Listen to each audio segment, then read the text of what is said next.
The trail pedals. When you put pedals on, there's going to be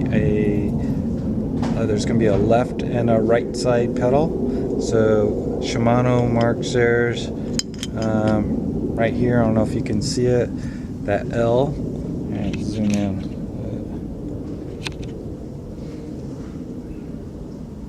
See, there's a L right there. That's for left.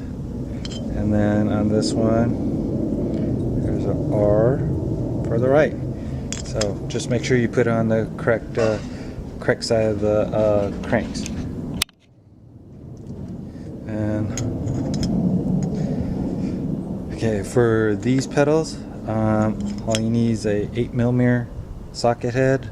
Other pedals, you need a pedal wrench. It kind of looks like this. For these, we'll be using a 8mm socket head. Okay, so pedal installation, I threw a little grease on the threads. I like to do that because I also, if I need to remove it, it makes it much easier.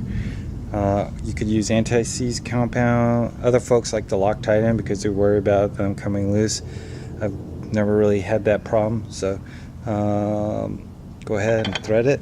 And these actually thread a little weird because on the right side they always go forward or clockwise, so they actually tighten as you're pedaling.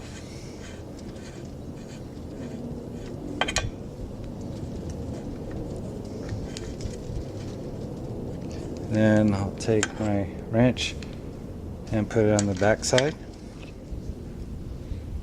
So I'll put the wrench on the back side here.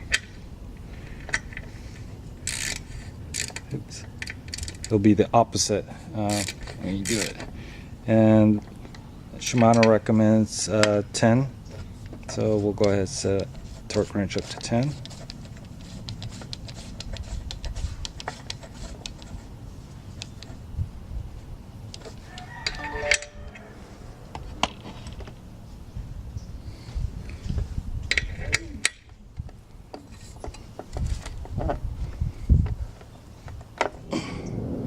Okay, now we're going to install the left side. Same thing. It's going counterclockwise if you're facing this direction to tighten it. Again, it always faces forward. So. And then when you tighten it from the back side, like this system requires, you turn your ratchet wrench the opposite direction. And again, tighten it down to 10.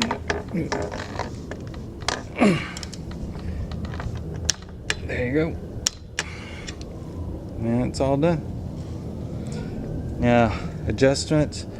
This has a adjustment for a clip retention system. For new ones, I usually start in the middle and then adjust it to how I like. I tend to like tight binding. Other people who are learning, they like a little looser setting. That's why I like the Shimano setup, because you can do that. And with their multi-directional cleats, it's nice to be able to clip out in whatever direction you want. But be fun to try these out.